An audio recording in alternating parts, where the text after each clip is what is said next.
ಎಲ್ರಿಗೂ ನಮಸ್ಕಾರ. ಈ ದಿನ ನಾನು ಚೀನಾದ ಮಹಾಗೋಡೆ ಹಿನ್ನೆಲೆ ಬಗ್ಗೆ ಮಾತಾಡ್ತಾ ಇದ್ದೀನಿ. ಮೊದಲು ಚೀನಾದ ಸಾಮ್ರಾಜ್ಯವು ಹಲವು ಸಣ್ಣ ಸಂಸ್ಥಾನಗಳನ್ನು ಒಳಗೊಂಡಿತ್ತು.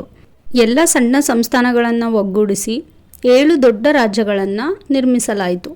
ಹೀಗೆ ಸೃಷ್ಟಿಯಾದ ಪ್ರತಿಯೊಂದು ರಾಜ್ಯವು ತನ್ನ ರಕ್ಷಣೆಗಾಗಿ ಗಡಿಯುದ್ದಕ್ಕೂ ಸ್ವತಂತ್ರವಾದ ಗೋಡೆಗಳನ್ನು ನಿರ್ಮಾಣ ಮಾಡಿಕೊಂಡ್ರು.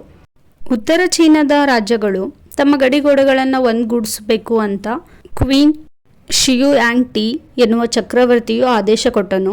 ಉತ್ತರ ಭಾಗದಿಂದ ಆಕ್ರಮಣ ಮಾಡುತ್ತಿದ್ದ ದಾಳಿಕೋರರ ದೌರ್ಜನ್ಯವನ್ನು ಹತ್ತಿಕ್ಕಲು ಉತ್ತರದ ಗೋಡೆಗಳನ್ನು ಒಂದುಗೂಡಿಸಲಾಯಿತು.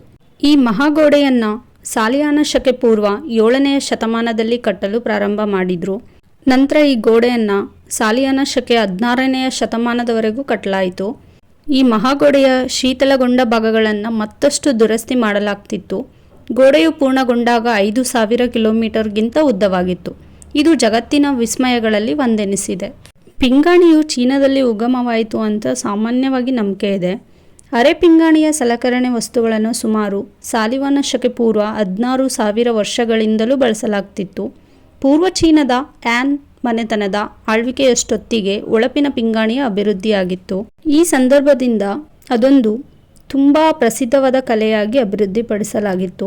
ಪ್ರಾಚೀನ ಚೀನಿಯರು ಸತ್ತವರ ಜೊತೆಯಲ್ಲಿ ಪಿಂಗಾಣಿಯ ಮಡಿಕೆಗಳು, ಪ್ರಾಣಿಗಳು ಹಾಗೂ ಅವರು ಬದುಕಿದ್ದ ವೇಳೆಯಲ್ಲಿ ಅವರಿಗೆ ಪ್ರಿಯವಾಗಿದ್ದ ವಸ್ತುಗಳನ್ನು ಉಳುತ್ತಿದ್ದರು.